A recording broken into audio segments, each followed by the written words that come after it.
ট্যাংরা মাছের কাঁটা বড় লোকের ব্যাটা আর ইলিশ মাছের পেটি বড় লোকের বেটি। তাই না বন্ধুরা? মজা করলাম। আজকে রান্না করবো কি জানো? সেই বড় লোকের ব্যাটা ট্যাংরা মাছকে। Hello everyone, welcome back to my any other new blog video. আজকে ট্যাংরা মাছ রান্না করব, সেই জন্য সর্বপ্রথম মশলা কষাই নিচ্ছি। কী কী মশলা দিলাম বন্ধুরা তোমরা তো তা দেখতেই পেলাম। মশলা দিয়ে লাস্ট পর্যায়ে দিয়ে দিলাম লবণ, দিয়ে ভালোভাবে কষাই নেব 2 মিনিট। কষানোর পরে যখন তেল ছড়াই যাবে দিয়ে দিলাম ট্যাংরা মাছগুলা ভালোভাবে কেটে ধুয়ে রাখছিলাম।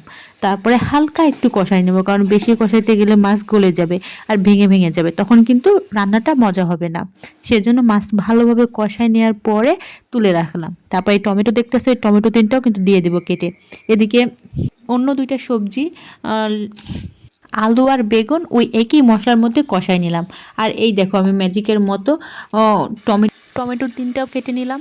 আর এখন মশলাটার সাথে ভালোভাবে কষানো হয়ে গেলে সবজিগুলো পানি দিয়ে দিব, পরিমাণ মতো পানি দিব, খুব একটা বেশি দেওয়া যাবে না, কারণ একটা থকথকে ঝোল করবো আর কি।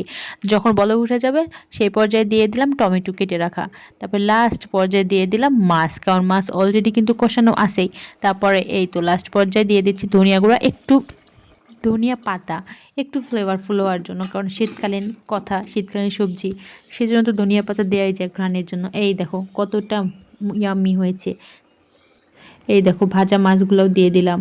এখন ভালোভাবে কষাইতে থাকবো, কষাইতে কষাইতে একটা পর্যায়ে আসবে যে ঝোলগুলো টেনে আসবে, ধনিয়া পাতাও দিয়ে দিলাম। আর ফাইনাল লুকটা দেখো কি দারুণ হয়েছে না দেখতে, দেখতেও যেমন ইয়ামি, খেতে অনেক মজা। সবাই লাইক কমেন্টে পাশে থাকবে। ধন্যবাদ।